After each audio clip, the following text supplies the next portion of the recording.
Oh, okay. My first book, Lost at Sea, was it was going to be issues originally, like comic books, and then it was just like the way the market was going, like in 2002, 2003. Like we just kind of decided to try it as a graphic novel.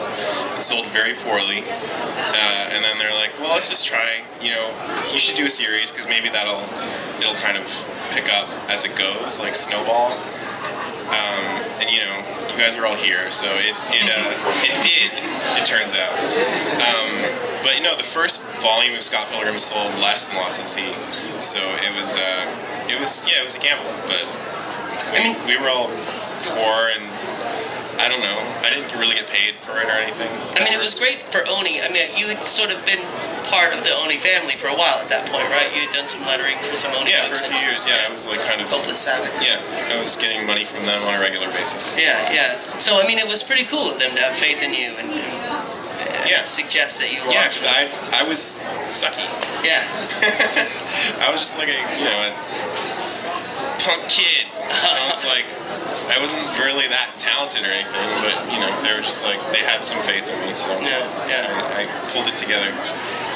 When the first volume didn't sell as well, and they still continued, you continued forward into a second volume.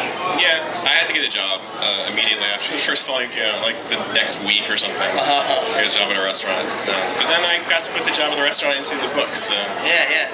How long were you at the restaurant?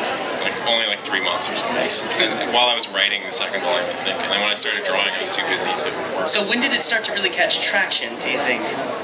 I feel like it was around the time the third one came out. Oh, really? Like, it got a blurb in Entertainment Weekly and kind of stuff like that. And I still wasn't really making money, but it was I was seeing the name around. Mm-hmm. People were talking about it a little bit.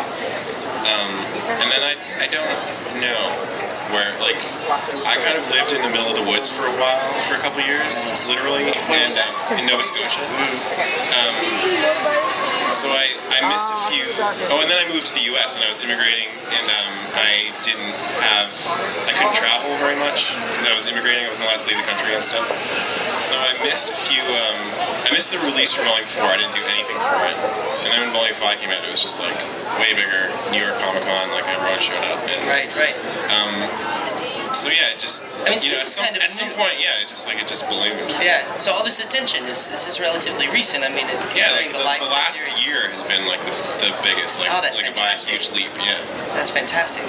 Great. That's a great help.